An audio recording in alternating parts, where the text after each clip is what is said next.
Everyone, मेरा नाम मृत्युंजय गौतम है। आज हम लोग भारत व पाकिस्तान के 1965 के युद्ध के बारे में डिस्कस करने वाले हैं। आप सभी जानते हैं कि दोनों देशों के बीच विभाजन के बाद से अनेक युद्ध हुए हैं, जिसमें से यह भी एक है। तो चलिए इस टॉपिक पर हम बात शुरू करते हैं। टॉपिक शुरू करने से पहले प्लीज़ आप लोग चैनल को सब्सक्राइब कर दीजिए तथा बेल आइकन को दबाना ना भूलें। युद्ध के पहले की स्थिति।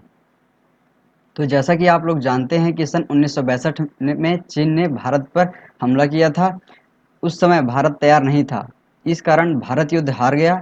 इस युद्ध के पश्चात भारत की सैन्य क्षमता तथा आर्थिक स्थिति बहुत ही कमजोर हो गई। इसके पश्चात 27 मई 1964 को पंडित जवाहरलाल नेहरू जी का निधन हो गया, जो कि भारत के प्रधानमंत्री थे। इस कारण उस समय भारत की राजनीतिक स्थिति भी डगमगा गई थी। पाकिस्तान ने सोचा कि इंडिया चाइना युद्ध के पश्चात तथा पंडित जवाहरलाल नेहरू की मृत्यु के पश्चात भारत के तीनों पक्ष सैन्य स्तर, राजनीतिक स्तर तथा आर्थिक स्थिति कमजोर है। यह भारत के विरुद्ध युद्ध छेड़ने के लिए बिल्कुल ही सही समय है, जिससे कि कश्मीर को हमेशा के लिए पाकिस्तान में मिला लिया जाएगा। पंडित जवाहरलाल नेहरू के निधन के पश्चात भारत के नए प्रधानमंत्री के रूप में लाल बहादुर शास्त्री जी को नियुक्त किया गया। जंग का प्रारंभ। पाकिस्तान के द्वारा चलाया गया ऑपरेशन डिजर्ट हॉक इस जंग का प्रारंभ माना जाता है।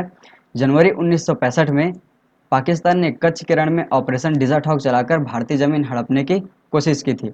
सरक्रिक विवाद, जो कि गुजरात के कच्छ रण के क्षेत्र की सीमा का विवाद है, 1906 से ही भारत व पाकिस्तान के बीच में था, जिसे हड़पने के लिए 1965 में पाकिस्तान ने सीज फायर का उल्लंघन किया तथा जिससे युद्ध जैसी स्थिति उत्पन्न होने लगी, जिससे इंग्लैंड ने मध्यस्थता करते हुए भारत व पाकिस्तान को आमने सामने बैठक बातचीत करके मसले को सुलझाने का प्रस्ताव रखा। ऑपरेशन डिजर्ट हॉक में पाकिस्तान का जो ऑब्जेक्टिव या उद्देश्य था, वह छोटी मोटी सीज फायर करके भारतीय सेना का ध्यान कश्मीर से हटाए रखना था तथा कश्मीर पर अपना आधिपत्य स्थापित करना था। अप्रैल 1965 से दोनों देशों ने एक दूसरे की चौकियों पर हमला करना शुरू कर दिया था।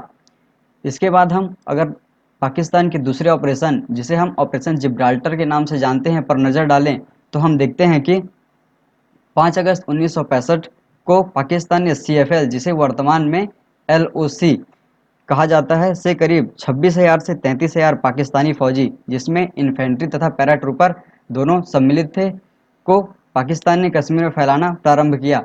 इनका जो प्रमुख उद्देश्य था, वह कश्मीर के लोगों को भारत के खिलाफ भड़काकर कश्मीर के लोगों को अपने पक्ष में करने का था, जिससे उन्हें कश्मीर को हथियाने में अधिक आसानी होती। लेकिन वहाँ की आम जनता का सपोर्ट उन्हें नहीं मिला तथा जनता ने उन्हें ही पुलिस के हवाले कर दिया।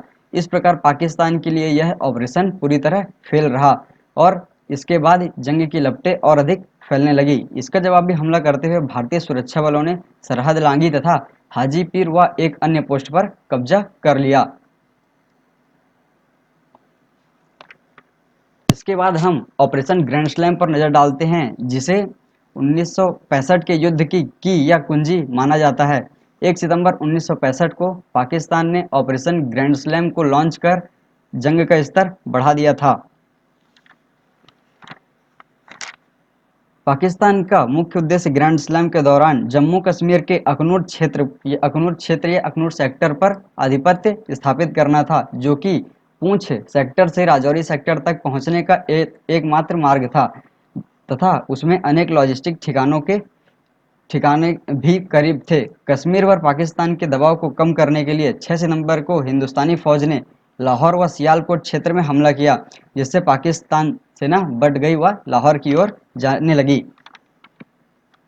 इस ऑपरेशन में पाकिस्तान ने एयरफोर्स की सहायता से बॉम्बिंग भी की थी। इसमें इंडियन एयरफोर्स की भी एंट्री हुई थी और दोनों एयरफोर्स के बीच जमकर मुकाबला हुआ तथा इंडियन एयरफोर्स ने उसका करारा जवाब दिया। जब पाकिस्तान की हालत बिगड़ने लगी तो वह अमेरिका से सहायता के लिए पहुंचा। अमेरिका ने भारत को धमकी दी कि वह युद्ध में पीछे हट जाए, नहीं तो वह PL-48 गेहूं, जिसका निर्यात भारत अमेरिका से करता था, वह अमेरिका बंद कर देगा। शास्त्री जी ने 2 टूक शब्दों में कह दिया, जो कि उस समय के प्रधानमंत्री थे, कि आपको गेहूं देना बंद करना है तो आप बंद कर दीजिए, किंतु भारत युद्ध से पीछे नहीं हटेगा। भारत आपके घटिया गेहूं खाने से अच्छा है कि वह भूखा मर जाए। इस प्रकार शास्त्री जी ने उन्हें दो टूक शब्दों में समझा दिया। उन्होंने दिल्ली के रामलीला मैदान में देशवासियों से अपील की कि वे व्यर्थ के खर्चे को रोकें तथा भारतीय अर्थव्यवस्था को सुधारने का प्रयास करें, क्योंकि किसी भी देश में जब युद्ध चल रहा होता है तो वह उसकी अर्थव्यवस्था पर भी बहुत अधिक निर्भर करता है। उन्होंने लोगों से कहा कि वह एक समय का भोजन करे, वह किसी एक दिन उपवास करे। शास्त्री जी स्वयं स्वयंवर का व्रत रखने लगे थे। 22 सितंबर 1965 को यूनाइटेड नेशंस सिक्योरिटी काउंसिल के दखल से युद्ध विराम हुआ और यह ऑपरेशन भी पाकिस्तान के लिए पूरी तरह फेल रहा। अगर हम 1965 के युद्ध के दौरान भारत और पाकिस्तान की सैन्य शक्ति की तुलना करें तो हम देखते हैं कि उस समय पर भारत की इन्फेंट्री करीब 7 लाख के करीब थी, जबकि पाकिस्तान की इन्फेंट्री 2,60,000 थी। अगर हम भारत के टैंकों की संख्या पर ध्यान दें तो भारत के पास करीब 720 टैंक थे, जबकि पाकिस्तान के पास करीब 756 टैंक थे। अगर हम आर्टिलरी व्हीकल्स पर ध्यान दें तो भारत के पास करीब 628 आर्टिलरी व्हीकल्स, जबकि पाकिस्तान के पास 552 आर्टिलरी व्हीकल्स थे।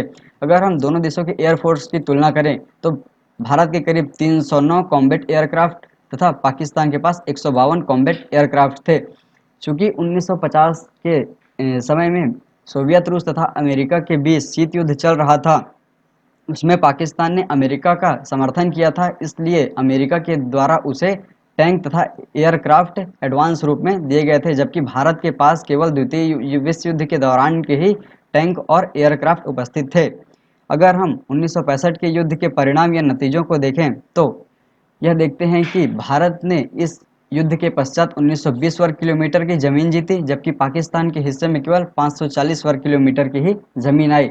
अगर हम शहीद होने वाले सैनिकों की संख्या पर नजर डालें तो भारत के करीब 2,862 सैनिक शहीद हुए, जबकि पाकिस्तान के करीब 5,800 सैनिक।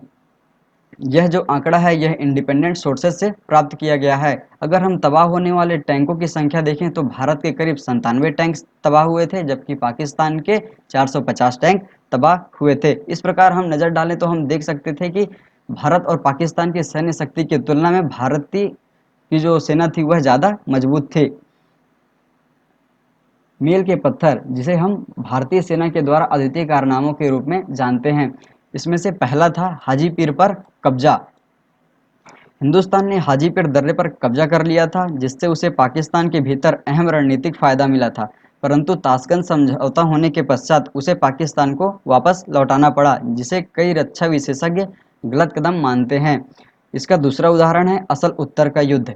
भारत के पंजाब क्षेत्र में खेमकरण इलाके पर पाकिस्तान करीब 300 पेटेंट टैंक, जो कि अमेरिका के द्वारा पाकिस्तान को दिए गए थे, के साथ भारत पर हमला करने के लिए आगे बढ़ा, जिसका भारत ने करारा जवाब दिया। इस युद्ध में पाकिस्तान ने अपने कई टैंक गंवाए।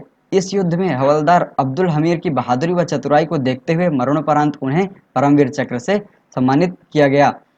इसके बाद हम ताशकंद समझौते पर नज़र डालते हैं। तो ताशकंद का समझौता एक प्रकार का शांति का समझौता था, जो कि 10 जनवरी 1966 को भारतीय प्रधानमंत्री लाल बहादुर शास्त्री तथा पाकिस्तानी जनरल अयूब खान के बीच ताशकंद समझौता हुआ था। इसके बाद ही युद्ध विराम हो गया। इस समझौते के अंतर्गत युद्धबंदियों को लौटाया गया, पूर्व निर्धारित अंतर्राष्ट्रीय सीमाओं को मान्य किया गया। इसके कारण ही भारत को हाजी पीर पोस्ट को वापस करना पड़ा, जैसा कि मैंने आपको पहले ही बता दिया था। यह ताशकंद का समझौता के करने के पश्चात ही देश में शांति व अमन की वापसी आई। अगर हम यह देखें कि यह युद्ध किसने जीता, तो दोनों देश यह दावा करते हैं कि यह युद्ध हमने जीता तथा इसे एनुअली सेलिब्रेट भी करते हैं, परंतु नतीजों के आधार पर तो इसका कोई पुख्ता सबूत उपलब्ध नहीं है। तो कैसी लगी आपको ये वीडियो? अगर आपको यह वीडियो अच्छी लगी हो तो प्लीज़ लाइक, शेयर और सब्सक्राइब करिए तथा कमेंट करिए और सब्सक्राइब बेल को क्लिक करना ना भूलें। धन्यवाद।